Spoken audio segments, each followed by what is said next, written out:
It'll all get better. All we need is time. But that's beautiful in everyone itself. get a bad time. Right. Do you have a harder time getting people on game plans after, I just thought of this, but after they get dumped or anything? Dumped from A woman.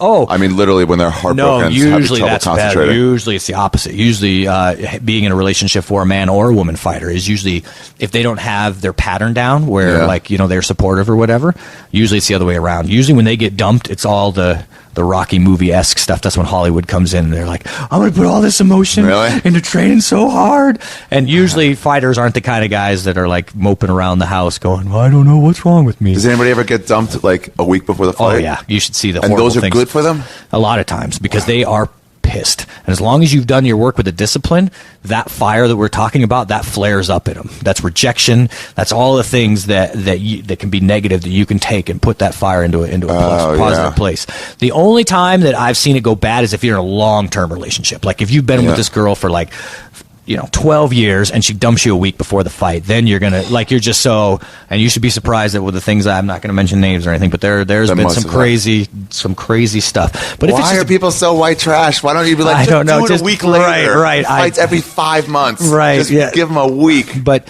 I mean, so much of being in a relationship is the relationship gets competitive. What do you love more? Do you love fighting more or do you love me more? And they don't understand that they don't love fighting more. Fighting is who they are. Right. So what you're asking is, do you love who I am more than I love you? And you love me because of this. I'm a comic and you love me because that's how you met me. Girls are such morons. They're always like, well, who do you love more? It's like, what does it matter more? What do you mean? Right. I love you. Right, exactly. What's the difference? But they don't understand that there's not two things. It's one thing. I am comedy. I'm Ari and I am comedy. It's what I do. It's what I am. Yeah. And how are you going to compete with myself? What are you that the parameters of your argument don't even make sense. How can you compete with me? How can I compete with myself? I'm just me and I love you. But me is this process. That's me. And you were here. It wasn't like it changed on you. You were if here. you don't want me to be a fighter or a comic, then you should find somebody else. Exactly. That's what Why are you here? Then, don't think you can change it or whatever. But yeah, it's that. A lot of it's that is that they get real competitive. And the other is the fame. You'll see a lot.